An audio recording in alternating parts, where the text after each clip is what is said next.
Biglang nag-init si Justin Brownlee sa dulo, nasayaw ni RJ yung depensa, intense bakbakan sa dulo. Humakot ng award ang Barangay Ginebra, RJ Abariento sa BPC, Brownlee para sa Best Import. So first quarter nga mga chong, good start sa Barangay Ginebra, alley-oop dunk para kay Japet Aguilar. RJ naman ganda ng pagka-penetrate sabay perimeter jumper. First basket ng TNT manggagaling dito kay Calvin Oftana. Pero after nyan, Justin Brownlee nakahanap ng mismatch to the basket. Jason Castro naman aggressive, karamdam ng contact and one play. Nandyan rin etong si Brandon, offensive rebound, tatlo-tatlo na yung bantay sa ilalim. Pero etong si Stephen Holt nagsisimulang magpainit. Step back jumper sa mukha ni Jason Castro, hindi pa siya tapos. Ibabaon niya pa yung kanyang corner 3-point shot. Pero eto pa rin si Brandon, patuloy na dinodomina yung painted area. Pero etong si RJ, basic basketball ang kanyang ginagamit. Timeout ang TNT, 4-point lead para sa Ginebra. Pero pagtapos ng timeout na yan, eto na yung mainit na opensa ng TNT. 3-point shot from Brandon. Calvin Oftana naman aatake sa baseline. Pa-timeout muna si coach team. Lamang na kasi ng isang TNT. After ng timeout na yan, Jordan heading. Ganda ng separation against RJ, pero parang walang respeto ang TNT kay Justin Brownlee. Pugoy lang ang pinagbabantay. Another possession para kay Brownlee. Gustong pagurin ng TNT si Brownlee, pero uutakan sila ni JB. Ganda ng pasa kay Troy to the basket. Kaya natapos ang first quarter, 16-21. 5-point lead para sa Ginebra. Pagpasok ng second quarter, Chris Macolo hindi pa rin talaga mapigilan ng Barangay Ginebra. Apat na yung dumidepensa. 3-point shot naman kay Jordan heading. Sasagutin yan sa kabilang dulo netong si Jeremiah Gray. Pero another 3 ang ibabaon netong si Jordan heading para sa TNT. Pero etong si Scotty didiskarte, iniwanan lang yung depensa ni ng Batak. Bawi ni ng Batak sa kabilang dulo, nang hihingi pa ng foul. Eto namang si Troy Rosario, ganda ng mga pwesto, libreng-libre sa ilalim.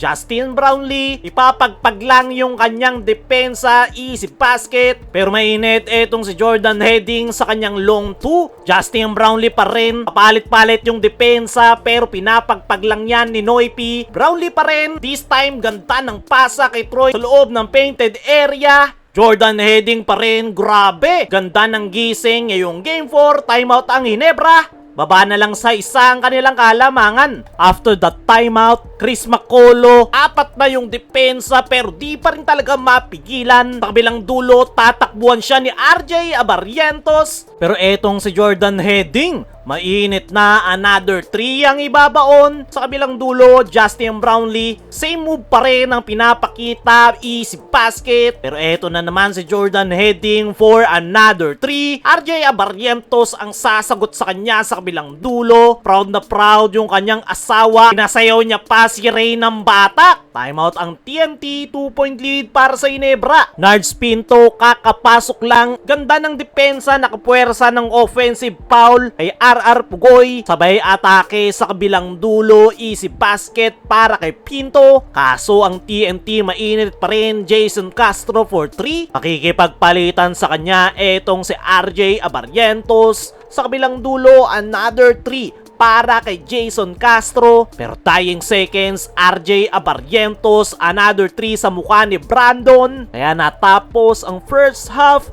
50-53.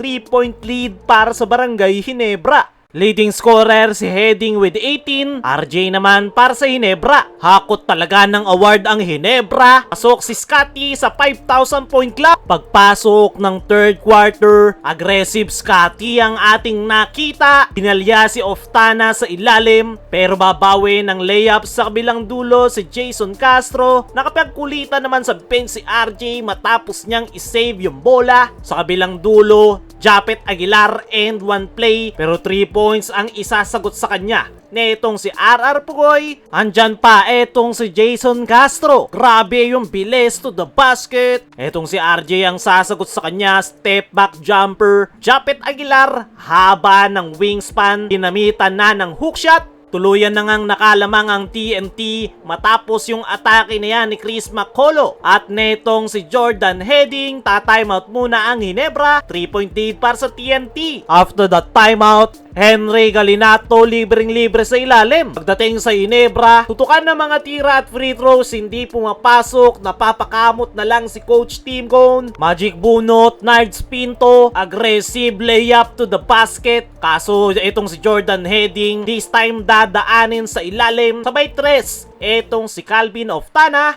dying second, Chris McCullough, binalya si Brownlee sa ilalim. Kaya natapos ang third quarter, 75-68. 7-point lead para sa TNT. Pagpasok ng fourth and final quarter, 4-2 run agad ng TNT. Chris McCullough to the basket. Ray ng batak naman, step back jumper. Timeout ang Ginebra. Lobo sa 11 ang abante ng TNT. Paisa-isa yung napupuntos ng Ginebra. Ganda ng pasa ni Scottie to Troy Rosario. Dumarami yung sablay na free throw ng Ginebra. Walang naipasok si Scottie. Kaya naman nagkakapitalize dyan ng TNT. RR Pugoy sa ilalim. Sabay tres netong si Jordan Heading. Timeout ang Ginebra. Namamagana sa 17 ang abante ng TNT. After that timeout, sunod-sunod pa yung turnover ng Ginebra. Tutukan na tira, sablay pa. Kaya naman, eto na ang TNT. Chris McCullough to the basket. Pero etong si Justin Brownlee ang bubuhay sa Ginebra.